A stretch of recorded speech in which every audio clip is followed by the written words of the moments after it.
Hello les amis, j'espère que vous allez bien. Aujourd'hui on se retrouve pour une nouvelle vidéo pour parler optimisation du métabolisme, comment brûler des graisses grâce à l'exposition au froid, comment relancer son métabolisme et surtout qu'est-ce qui se passe quand on s'expose au froid, quelles sont les études qui ont été menées par rapport à l'exposition au froid et les gras qui sont dans notre corps. Si vous n'êtes pas encore abonné à cette chaîne, je vous invite à le faire, à liker la vidéo si elle vous a plu et surtout à la partager autour de vous si vous pensez que ça peut être utile. Donc aujourd'hui j'avais envie de parler de ce sujet parce que c'est vrai qu'on arrive en décembre, c'est une période où on a envie de se faire un petit peu plus plaisir niveau alimentation, de manger plus gras, de manger plus salé, de manger plus sucré. Et si vous voulez juste vous foutre la paix et vous dire ok, j'ai pas envie d'avoir le nez sur la balance à calculer ce que je mange, mais plutôt j'ai envie de pas trop prendre mais j'ai envie de me faire plaisir, et vous vous exposez au froid et vous allez voir que ça va être un très bon combiné parce que le froid aide notamment et stimule le métabolisme et vous aide à perdre plus de graisse, plus de calories, ce qui est logique. Donc j'avais envie de commencer par vous expliquer la différence entre les deux types de gras qui existent dans le corps. Dans notre corps, on a les fameux tissus adipeux, les gras blancs, qui sont situés un petit peu partout dans notre corps, qui sont répartis un petit peu partout dans notre corps, et qui sont là un petit peu comme stockage de l'énergie et comme protection, gaine autour de nos organes. D'accord ? Voilà leur fonction. A l'inverse, on a les gras bruns qui sont situés notamment dans la partie supérieure du corps, donc cage thoracique, arrière du dos, entre les omoplates, etc. Et ces gras bruns-là, ils ont notamment été étudiés dans les méthodes telles que la méthode Wim Hof et ils ont remarqué que lorsque l'on s'expose au froid, on vient stimuler et taper dans nos gras bruns situés dans cette partie haute. D'accord ? C'est le premier endroit où votre corps va aller chercher l'énergie. Pourquoi il va aller chercher là, dans la partie haute, et pas dans les gras blancs?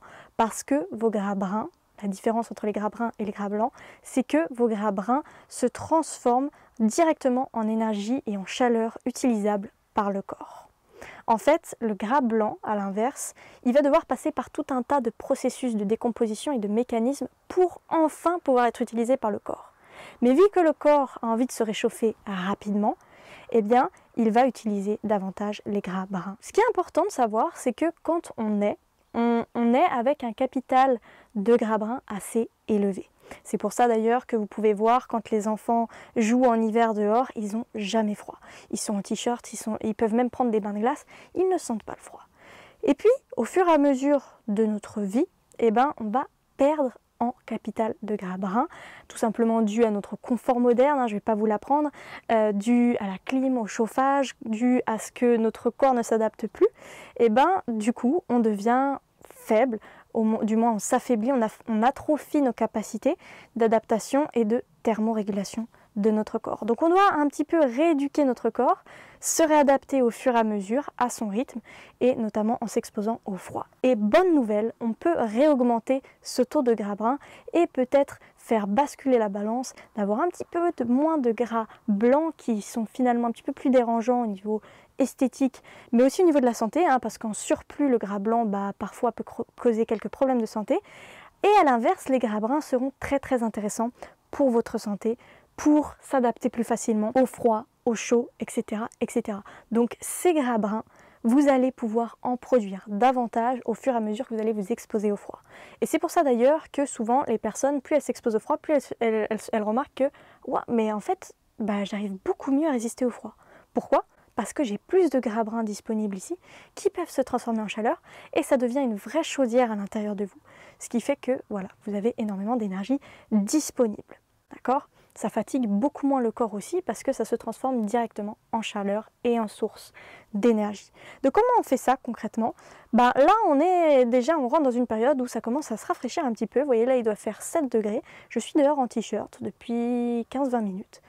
Et je suis très bien ici et je permets à mon corps de faire fonctionner, il y a plein de mécanismes là dans mon corps qui s'actionnent pour réguler la température, parce qu'il faut garder mon corps en vie, mes organes vitaux en vie, même s'il ne fait pas très froid, voilà, il faut qu'il garde la chaleur à 37,5 à peu près, donc là c'est une vraie chaudière à l'intérieur, donc là déjà on active notre métabolisme. Donc ce que vous pouvez faire pour commencer, avant même de faire des bains de glace, c'est de vous exposer au froid, dehors, en t-shirt, le matin, le soir, dans la journée, peu importe, mais sous une température de moins de 16 degrés, vous allez voir directement les effets sur votre corps, sur votre métabolisme, sur votre humeur et sur bien d'autres paramètres.